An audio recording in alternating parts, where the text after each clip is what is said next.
this video we will cover MCQs on Chhattisgarh Excise Act. In this video we will cover only 50 MCQs, and in the next video we will cover other 50. First question is when the Chhattisgarh Excise Act came into force. 1st November 2000, 26 November 2000, 2nd October 1915, 1st September 2000. So right answer is 1st November 2000. 1 नवंबर 2000 को ये enforcement में आया था. Second question is definition of beer includes. So ale, stout, porter, all of these. So right answer is all of these. इसकी definition में सारे हैं. एक और टर्म है fermented liquors usually made from malt. So malt से जो fermented liquor बनाई जाती है वो भी इसकी डेफिनेशन में इंक्लूडेड. ऑल्सो बियर 2(1) में डिफाइंड है. Third question is bottle means rebottling, transferring liquor from a cask to a bottle container. A and B. So right answer is A and B because bottle के अंदर rebottling भी आती है और liquor from a cask to bottle. liquor को एक cask से bottle में ट्रांसफ़र करना भी होता है. कंटेनर टर्म यूज़ नहीं हुआ है डेफिनेशन में. सो A and B is the right answer. सो ये 2 में डिफाइंड है बॉटल. तो आप डेफिनेशन देखोगे तो लिक्कर को एक कास्ट से या किसी वेसल से एक बॉटल में, जार में, फ्लास्क में या ऐसे सिमिलर रिसेप्टिकल्स में सेल के पर्पस से ट्रांसफ़र करना बॉटल कहलाता है और बॉटल में रीबॉटलिंग भी होती है. So right answer is D. Fourth question is common drinking house means. So options are where drinking of liquor allowed for profit और gain.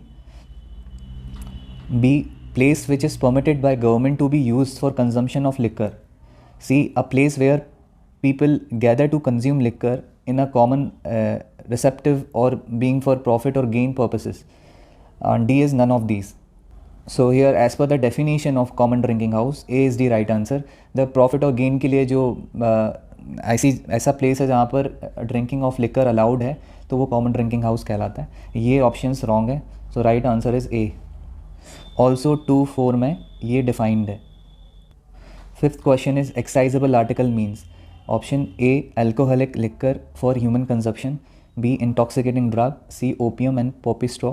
And D all of these. So right answer is all of these. Excisable article 2(6) में defined है और इसके अंदर ये सारे options आते हैं. तो all of these is the right answer. Next question is an excise officer means. So excise officer कौन होता है? तो option is collector. B officer appointed under section 7 of the act. C tehsildar. Option D A and B. So right answer is A and B. 2(7) में ये defined है excise officer. और collector and officer appointed under section 7 of the act, ये दोनों ही इसकी category में as per 2(7) दिए गए हैं. So right answer is D. Next question is export means. So export 2(9) में डिफाइंड है. So A option is take out of state excluding across a custom frontier. B, to take out of state including across custom frontier. C is take out of India including across custom frontier, and to take out of India excluding across custom frontier. So the right answer is A option. As per 2(7) export का मतलब यही है कि taking out of state otherwise than across a custom frontier. So this is the right answer. First is A is the right answer of question number 7. Question 8 is intoxicating drug means. So leaves of Indian hemp plant, ganja, bhang. So as per the definition, all of these is the right answer. Intoxicating drug is defined in 2(12) of the definition clause. Question number 9 is liquor includes. So option A is spirit of wine. None of these, both of these. So right answer is both of these. Spirit and spirit of wine, ये सारे इसमें liquor की definition में आते हैं. So right answer is both of these. Also liquor 2(13) में defined है और लिकर के अंदर वाइन, बियर, तरी ये सारे भी इंक्लूडेड हैं. स्पिरिट ऑफ वाइन, तरी, वाइन, बियर और ऐसे लिक्विड्स जिनमें अल्कोहल होती है और ऐसे सब्सटेंस जो स्टेट गवर्नमेंट डिक्लेयर करती है कि ये लिकर के अंदर आएगी, ऐसे अल्कोहलिक सब्सटेंस जिसमें होते हैं, तो वो सारी चीज़ें लिकर की डेफिनेशन में इंक्लूडेड हैं. सो स्पिरिट ऑफ वाइन, तरी, बियर 2(13) के अकॉर्डिंग ये सारे लिकर की डेफिनेशन में आते हैं. 10th question is place includes. So option is booth, raft, both of these, none of these. So right answer is both of these, C. क्योंकि place की डेफिनेशन जो 215 में एक्ट के डिफाइंड है उसके अंदर बूथ भी आता है, राफ्ट भी आता है, और वेसल, व्हीकल, स्पेस, एनक्लोज़र, ये बिल्डिंग, शॉप, बूथ, ये सारी चीज़ें इसमें इंक्लूडेड है. हाउस भी इंक्लूडेड है, building, shop, booth, tent, enclosure, vessel, raft, vehicle, space, ये सारी चीज़ें प्लेस के अंदर डिफाइंड है और प्लेस में आती. सो बूथ एंड राफ्ट दोनों आते, तो both of these is the right answer. Again the same question, place includes enclosure, space, tent, so ये सारी चीज़ें आती हैं. टेंट, स्पेस, एनक्लोजर, ये तीनों प्लेस की डेफिनेशन में आते हैं. तो right answer is all of these. 12th question is who can declare what shall be foreign liquor और country liquor? Collector, excise officer, state government, central government. So right answer is state government. State government as per section 4 declare कर सकती है notification के through कि कौन सी liquor foreign liquor होगी और country liquor होगी. So the right answer is state government. Next question is question number 13. Tari means, tari is defined under 218 and options are drawn from hemp plant, drawn from palm tree, drawn from only fermented juice, and drawn only from unfermented juice. So the right answer of this question is drawn from palm tree. As hemp plant तो उसके definition में है ही नहीं, but C and D इसीलिए गलत हैं क्योंकि as per the definition it provides that fermented or unfermented juice drawn from any kind of palm tree. सो चाहे अनफर्मेंटेड हो या फर्मेंटेड हो, only is the wrong word used here. Only नहीं हो सकता है, बोथ, इनमें से दोनों में ही दोनों में से कोई भी हो सकता है, जिससे चाहे अनफर्मेंटेड हो जूस या फर्मेंटेड जूस हो, उससे दोनों में से कोई भी हो, पाम ट्री से जो ड्रॉ करा जाता है. तो इसीलिए right answer is B. Question 14 is transport means. So A is to move out of state, B to move within India, within a state, C is to move within India, D to move out of India. So it is defined in 219. As per the definition, B is the right answer. To move within India, within a state, sorry. To move within a state is the right answer. Option number B. Question number 15 is that which of the following enactment is not affected by this act? So Section 6 provides saving of enactment. So as per section 6, all of these acts, C Custom Act, Indian Tariff Act, Indian Tariff Act, इन दो बार use हो गया. यहाँ पे containment act भी है, containment act, ये तीनों इससे अफेक्टेड नहीं है, इस एक्ट से अफेक्टेड नहीं है. C custom act, Indian tariff act and containment act, तो ये एज पर सेक्शन 6 ये सारे ही अफेक्टेड नहीं है. So right answer is all of these. यहाँ पर ऑप्शन दोबारा रिपीट हो गया, बट कंटेनमेंट एक्ट एक और एक्ट जो उसमें लिखा हुआ है वो भी is not affected by this enactment. Question number 16, flying squad is defined under. So flying squad section 7, 7A, 8A. So right answer is 7A. 7 capital A में फ्लाइंग स्क्वाड को डिफाइन किया गया है, बताया कि फ्लाइंग स्क्वाड क्या होगा. So B is the right answer. Question number 17 provides what is correct amongst these. So A option is import and export of intoxicant can only be made with the sanction of state government. B provides on payment of duties, execution of bond and after complying conditions imposed by state government, sanction of government not required for importing or exporting of intoxicants. C option is Act does not provide for requirement of sanction of the state government in any case of importing or exporting of intoxicant. D provides import and export of intoxicant in the state required sanction of central government as per section 9 of the act. So the right answer is option B, on payment of duties, execution of bond and after complying conditions imposed by state government, sanction of government not required for importing or exporting of intoxicants. C, D, A are the wrong options. Option A provides import and export of intoxicant can only be made with the sanction of state government. तो can only be made ऐसा नहीं है. अगर sanction, अगर payment duties को और bond execute कर दिया जाता है तो एज़ पर दी प्रोविज़न सेक्शन 9, ऐसे केस में गवर्नमेंट का सैंक्शन लेना ज़रूरी नहीं होगा. So right answer is option B. Duties और बॉन्ड को एग्जीक्यूट करने के बाद, ड्यूटीज़ को पे करने के बाद इंपोर्ट और एक्सपोर्ट इंटॉक्सिकेंट का बिना गवर्नमेंट के सैंक्शन के किया जा सकता है. Question number 18 is who can grant passes for import, export और transport of intoxicants. So SGO, collector, revenue commissioner, excise officer. So right answer is collector. As per section 11 of the act, इसमें provide किया गया कि collector ही पास देगा जब पास grant करे जाते हैं इंपोर्ट एक्सपोर्ट के लिए, तो कलेक्टर ही ग्रांट करता है. So right answer is collector. Question 19 is that what is false amongst these as per section 13? So option A is that no tari producing tree shall be tapped, no tari shall be drawn from any tree except under the authority and subject to the terms and conditions of a license. B provides no person shall use, keep or have in his possession any material, still, utensil, implement or apparatus whatsoever for the purpose of manufacturing an intoxicant other than tari except under the authority and subject to the terms and conditions of a license granted. Option C provides no person shall use, keep or have in his possession any materials, utensils, still, implement or apparatus whatsoever for the purpose of manufacturing an intoxicant including tari except under the authority and subject to the terms and conditions of a license granted. D provides state government may exempt manufacture of liquor under section 13 for home consumption.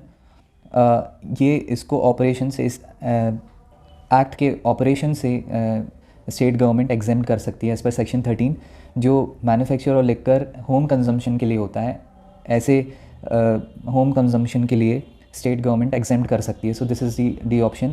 So the right answer is option C, क्योंकि उन्होंने what is false पूछा है. सो आप देखोगे कि इसमें other than टरी use हुआ है. As per the act other than tari act में लिखा हुआ है, इंक्लूडिंग टरी नहीं है. सो इसके एज़ पर 13 यहाँ पर including tari is wrong option. Other than tari excluded है, इंक्लूडेड नहीं है. सो फॉल्स पूछा है, तो इसीलिए option C is the right answer. बाकी A, B, D right options हैं as per section 13. Next question is question number 20. Who can establish or give license to any distillery or warehouse. So license or who can establish or give license to any distillery and warehouse. So options are excise commissioner, collector, excise officer, state government. So right answer is excise commissioner. As per section 14, excise commissioner is the authority जो distilleries और warehouses को license grant कर सकता है. So right option is A, excise commissioner. Question number 21 is who can prescribe a limit of quantity for the possession of any intoxicant. So question है कि कौन limit prescribe कर सकता है possession के लिए.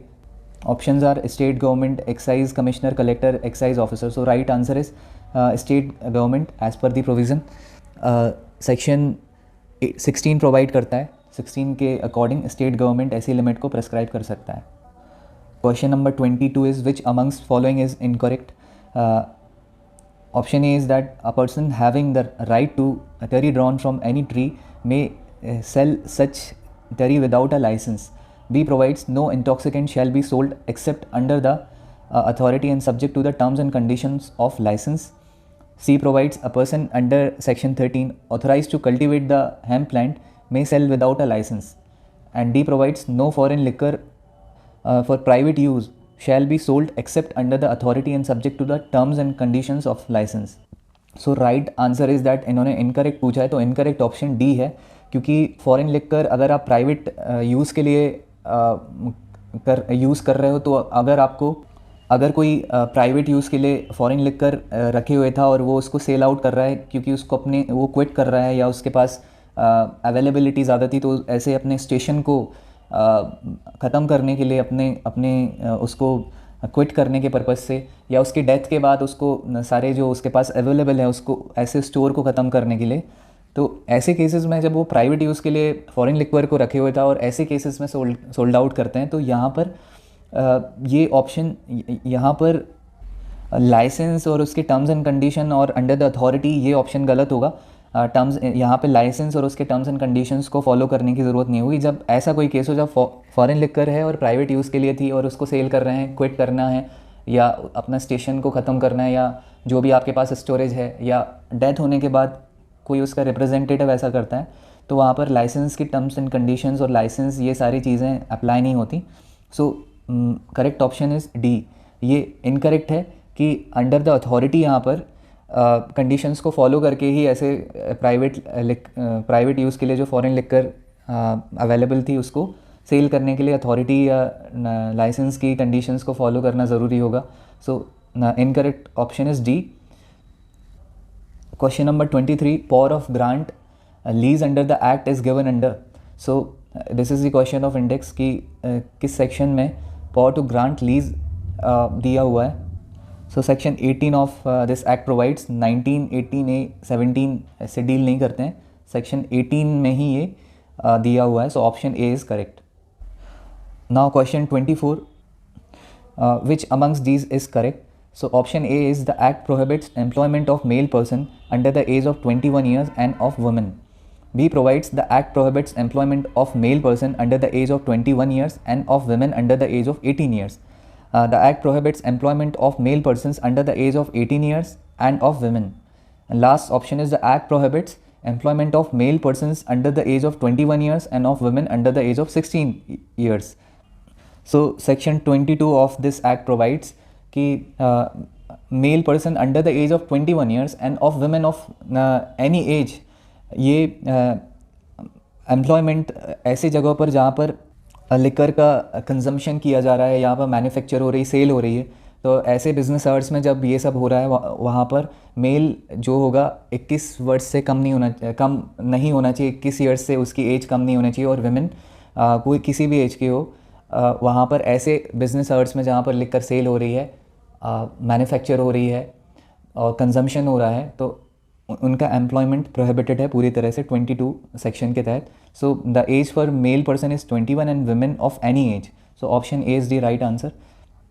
Question number 25 is the act prohibit sale of liquor intoxicating drug to persons under the age of. So again sale को question है कि act prohibit sale of liquor, so under किस age के अंडर के किसी भी पर्सन को ये प्रोहिबिट करता है सेल से लिकर के। So the right options are 21, 18, 16, 25, but right answer is 21। 21 से कम है तो लिकर सेल करने से बाहर करता है एक्ट पूरी तरह से। 21 ईयर्स से कम के किसी भी पर्सन को सेल नहीं किया जा सकता लिकर और intoxicating drug. Question number 26 is advertisement as per section 23 capital A means. Option A is catalogue और price list to be displayed on liquor vends. B any announcement made orally. C any advertisement or other matter contained in any newspaper, book, leaflet, booklet or other publication printed and published outside Chhattisgarh. And D is all of these. So right answer is option B, any announcement made orally, because ये A और C exemption में आते हैं। Price list जो displayed हो रहे हैं liquor vents के बाहर या उनके कैटलॉग्स, ये एक्सक्लूडेड है एडवर्टीजमेंट से, और छत्तीसगढ़ के बाहर जो एडवर्टीजमेंट न्यूज़पेपर और बुकलेट लीफलेट में होता है तो वो भी इसमें एक्सक्लूडेड है। ऑल्दो स्टेट गवर्नमेंट इसको भी इंक्लूड कर सकती है, but that is a separate provision. जब ऐसा डिक्लेरेशन स्टेट गवर्नमेंट करती है तभी ऐसा होगा, otherwise in general answer is B, any announcement made orally भी एडवर्टीजमेंट के अंदर आएगा। So this is a tricky question, all of these answer नहीं है, answer is B, any announcement made orally. Question number 27 is which amongst these is incorrect. So यहाँ पे incorrect क्या है ये पूछा है। Option A is if a riot और अनलॉफुल असेंबली इज अप्रहेंडेड और occurs in the vicinity of any shop, a magistrate of any class who is present may require such shop to be kept closed. B provides district magistrate by notice in writing to the licensee may require that any shops in which any intoxicant is sold shall be closed at such times or for such period as he may think necessary for the preservation of the public peace. C provides when any such riot or unlawful assembly occurs, a licensee shall in the absence of the magistrate close his shop without any order or of collector. D provides if riot or unlawful assembly is apprehended or occurred, in the vicinity of any shop, only collector may require such shop to be kept closed. So as per the provision, section 24 provide करता है और A B C तीनों option ठीक हैं. Most suitably incorrect option D option है, क्योंकि यहाँ पर वर्ड लिखा है ओनली कलेक्टर में require such shop if a riot और unlawful assembly is apprehended. So this is the wrong as per the provision. Only collector authority नहीं है. So D is the right answer. It is the incorrect option. Question number 28 is which amongst these is incorrect in respect of duty on excisable articles? So option A is state government may enhance or reduce the rates of duty and can also recover it retrospectively. Okay. B provides separate duty shall be imposed thereunder on any article which has been imported into India and was liable on such importation to duty under C Custom Act or the Indian Tariff Act. C provides 10% surcharge on the prescribed duty on excisable articles will be payable, which shall be transferred to rural and urban local bodies. D provides no duty shall be imposed on all excisable articles used for medicinal and toilet preparation. So as per the provision, section 25 provides. section 25 में ये provision है. As per the options, ये इस question में जो options हैं इसमें A, C, D as per the provision correct है. इनकरेक्ट जो है यहाँ पे इनकरेक्ट पूछा है, तो ऑप्शन बी इज़ इनकरेक्ट, क्योंकि ये प्रोवाइड कर रहा है कि सेपरेट ड्यूटी इम्पोज करी जाएगी ऐसे आर्टिकल्स पे जो इंपोर्ट हुए हैं इंडिया में और उन पे पहले से ही कस्टम ड्यूटी सी कस्टम एक्ट और इंडियन टैरिफ एक्ट के अंदर ले ली गई है, तो दोबारा ड्यूटी पे नहीं करनी होगी. It is exempted. Separate duty pay नहीं करनी होगी. So right answer is B. ये इनकरेक्ट है as per the provision. Question number 29 is security by licensing authority may be taken from licensee as per the section. तो किस section के तहत licensing authority security ले सकती है लाइसेंसी से?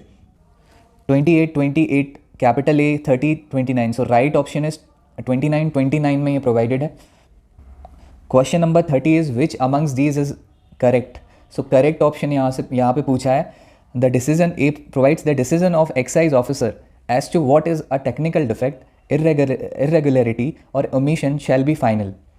The decision of the collector, यहाँ पे एक्साइज ऑफिसर है, यहाँ पे कलेक्टर है कि कलेक्टर टेक्निकल और डिफेक्ट और इरेगुलरिटी और कमीशन को बताएगा, वही फाइनल होगा. यहाँ पे एक्साइज कमिश्नर है, यहाँ पे स्टेट गवर्नमेंट है, तो कौन यहाँ पर अथॉरिटी है जो ये डिक्लेयर करेगा, ये उसका डिसीजन फाइनल होगा.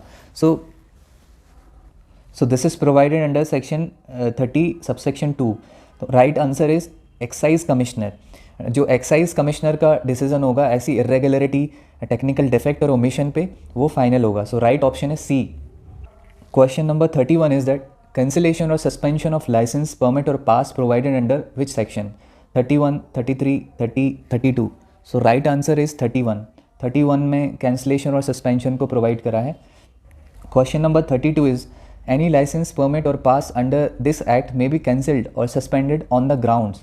तो किन ग्राउंड्स पर लाइसेंस, परमिट, पास को कैंसिल और सस्पेंड किया जा सकता है? तो यहाँ पर ग्राउंड्स इनमें से पूछा है कि किन ग्राउंड्स में इनमें से ऐसा किया जा सकता है. तो option A is if the holder thereof is convicted of any cognizable and non bailable offence. B provides duty और fee payable by the holder thereof be not duly paid by the holder. जो duty payable है वो pay नहीं की है.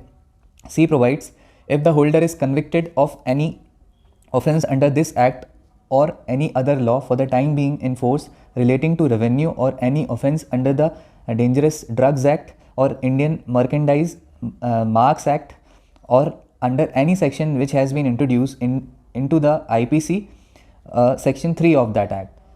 Option is D. D option is all of these. So right answer is also option D.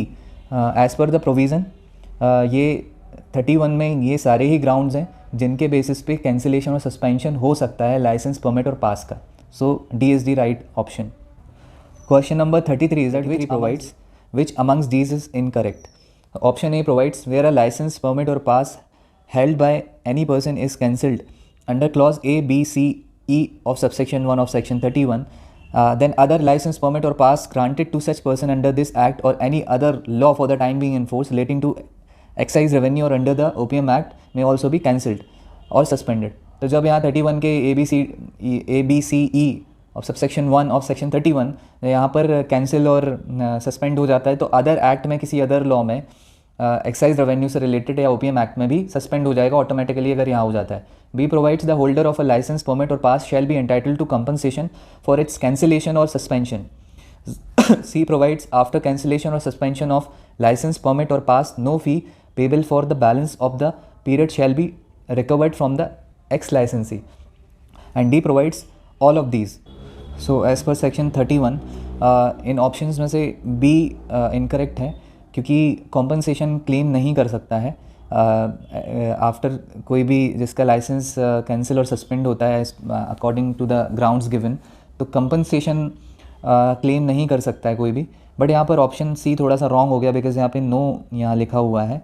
Because after cancellation और suspension of licence permit और pass fee payable for the balance of the period shall be recovered from the ex licensee. तो ये भी सही option होगा अगर यहाँ से नो हटा देंगे. अगर नो लगा देंगे तो रॉन्ग ऑप्शन हो जाएगा.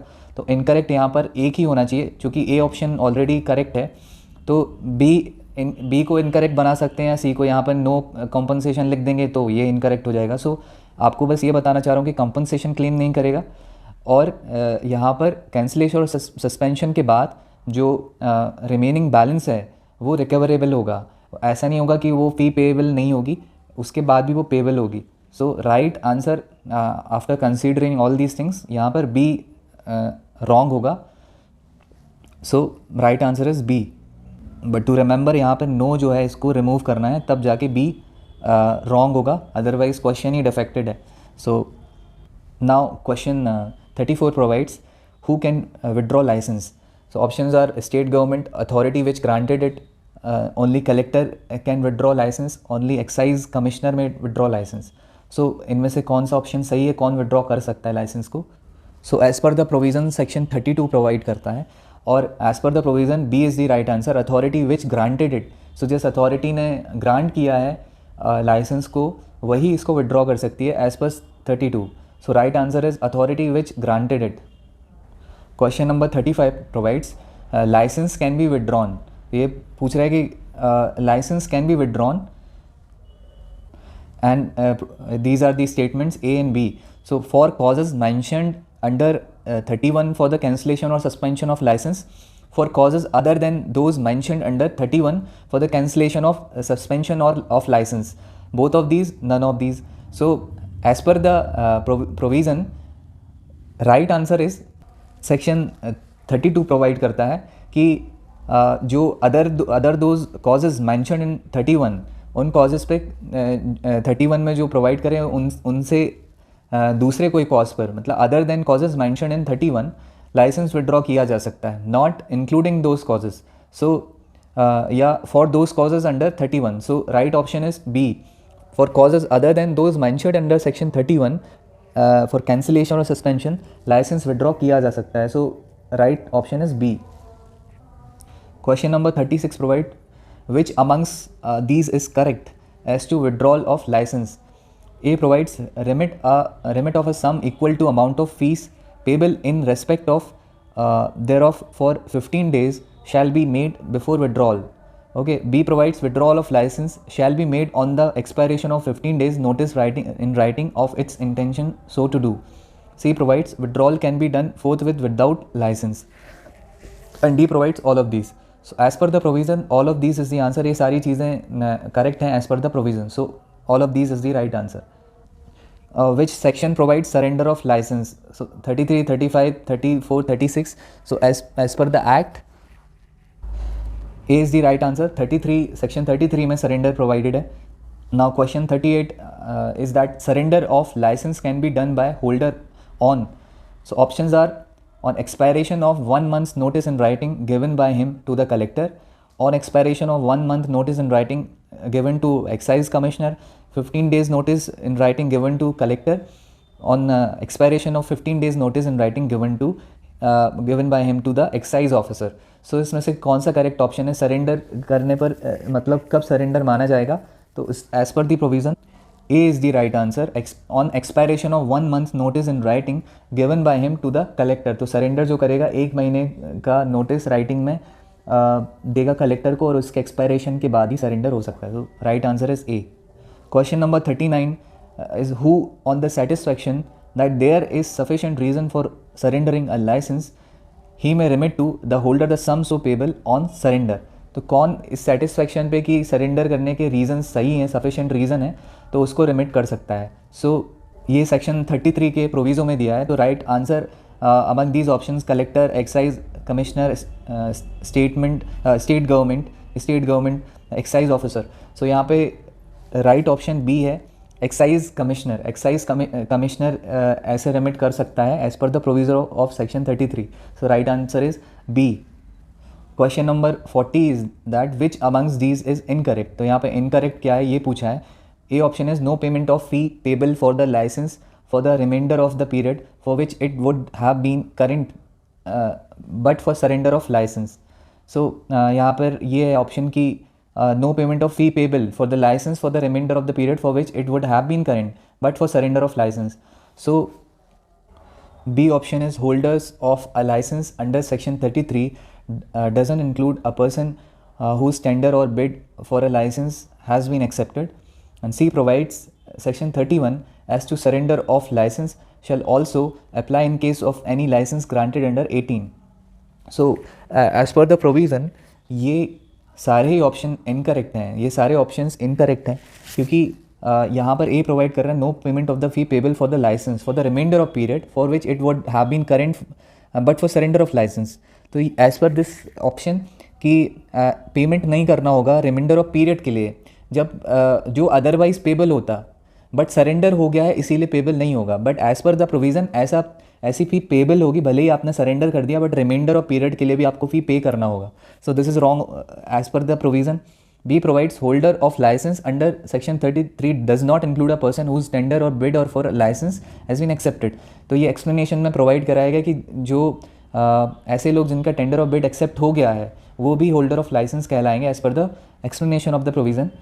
And C provides section 31 as to surrender of license shall also apply in case of any license granted under section 18। तो section 18 में जो license grant होता है उस वो section उन पे भी section 31 अप्लाई होता है। तो ऐसे ये ऑप्शन भी रॉन्ग है, ये प्रोविज़न में इसको एक्सक्लूड करा है। इन केसेस पे जहाँ पर लाइसेंस 18 में ग्रांट हुआ है उन पर ये प्रोविज़न अप्लाई नहीं होता है। सो सारे ऑप्शंस इनकरेक्ट हैं। So right answer is D. Question number 41 provides penalty for unlawful manufacture, transport, possession, sale etcetera provided under. So यहाँ पर किस सेक्शन के किस सबसेक्शन को पूछा है तो कहाँ पर दिया हुआ है। तो 34(2), 34(3), 35(2), 34(1). सो 34 सबसेक्शन 1 में ये प्रोवाइड किया है। So right answer is option D. Question number 42 provides whoever manufactures, transports, exports, collects or possesses any intoxicant or save in the case provided for in section 38 sells any intoxicant or intoxicant as liquor and its quantity found exceeds 5 bulk liter, it shall be punished under section 34 subsection 2 with। सो यहाँ पर इस section में punishment question में punishment पूछा है। तो क्या punishment है? तो punishment for minimum 6 months and 10,000 fine minimum और maximum 2 years of imprisonment and maximum 50,000 rupees fine। And B provides 1 year of imprisonment minimum, not less than 1 year, but which may extend to 3 years, and fine not less than 25,000, but which may extend to 1 lakh rupees। So as per the act, as per the provision, B is the right answer। 1 साल minimum imprisonment and maximum 3 years and 25,000 rupees minimum fine and which may extend to 1 lakh rupees। So B is the right answer। Question number 43 provides penalty for second or subsequent conviction under 34 subsection 2 is। So यहाँ पर further punishment subsequent और second conviction जो 34 subsection 2 में होता है तो उस पर भी punishment अलग दिया हुआ है। So options are in minimum imprisonment for 1 year and 20,000 fine, maximum 3 years and 2 lakh rupees fine। And B provides for 2 years minimum imprisonment, minimum 50,000 fine and maximum imprisonment 5 years and 2 lakh rupees fine। So as per the provision, this is the right option। Minimum 2 years imprisonment, not less than 2 years, but which may extend to 5 years, and fine not less than 50,000 rupees, but which may extend to 2 lakh rupees। So B is the right option। So question number 14 again it is asking for the punishment. क्या punishment है offense की? So penalty for altering or attempting to alter any denatured spirit or denatured spirituous preparation. So ये दिया हुआ है section 35 में. Section 35 of the act ये provide करता है पेनल्टी. सो वही लेस देन मिनिमम एंड वही प्रोविज़न है. तो हम ऑपरेटिव पोर्शन देख लेते हैं कि not less than 3 months but we extend to 3 years and fine not less than 3,000 rupees but which may extend to 5,000 rupees. And same option 1 month यहाँ पर 1 year and not less than 2,000 rupees extend to 5,000. And सी तो सी में provide किया है not less then 2 months which may extend to 2 years and also not less than 5,000 fine, 5,000 and which may extend to 25,000. So minimum imprisonment 2 months for this offence which may extend to 2 years and fine minimum 5,000 which may extend to 25,000. So this is the right option as per section 35. C is the right answer. Now question number 45 provides whoever mixes denatured spirit or such altered denatured spirit or denatured spirituous preparation with potable spirit shall be punished with. तो यहाँ पर जो denatured spirit को potable spirit है उससे mix करता है. सो ये section 35 में ही दिया हुआ है और इसमें भी सेम पनिशमेंट है.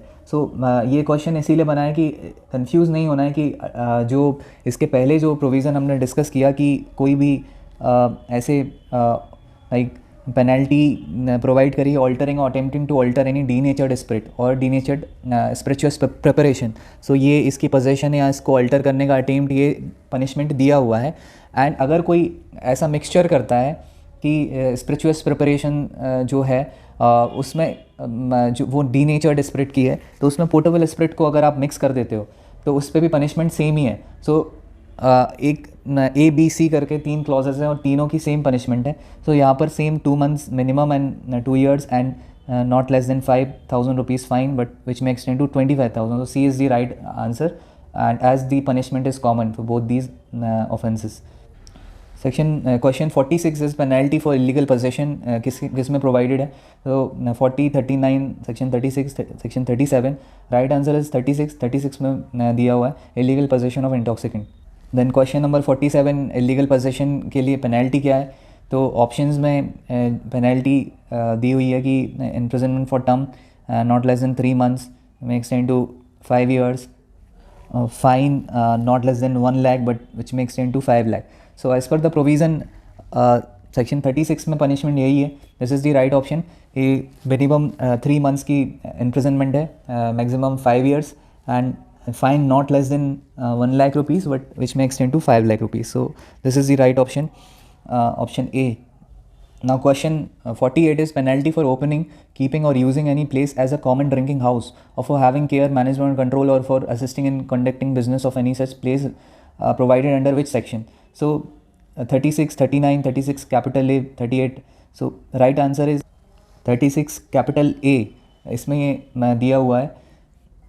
And question number 49 is asking for the penalty. So जो पहले जो हमने लास्ट क्वेश्चन में वो डिस्कस किया पेनल्टी फॉर ओपनिंग कीपिंग ऐसे कॉमन ड्रिंकिंग हाउस के लिए, तो उसकी पेनल्टी इनमें से क्या है. So options are A, 4 options हैं. So I just made these options for practice, ये प्रैक्टिस पर्पज से ऑप्शंस बनाए. So and directly telling you the right option. Right option में से बी ऑप्शन है कि 1 year imprisonment और fine minimum 5,000 but which may extend to 25,000. So ये right option है. Now last question of this video is that penalty for being found drunk or for purpose of drinking in a common drinking house given under. So the correct section is, the option is option number 1 amongst these options. 36 capital B provides for the same. So this is the end of this video. ऐसे ही video इसका part 2 भी लेकर आऊँगा और उनमें other 50 questions को discuss करेंगे. Thank you so much for watching. और अगर आपको वीडियोस अच्छे लगते हैं, they are useful for you, then please subscribe the channel for more useful videos, जिससे आपको नोटिफिकेशन मिले और आप इजीली एक्सेस कर पाओ वीडियोस को. Thank you so much for watching.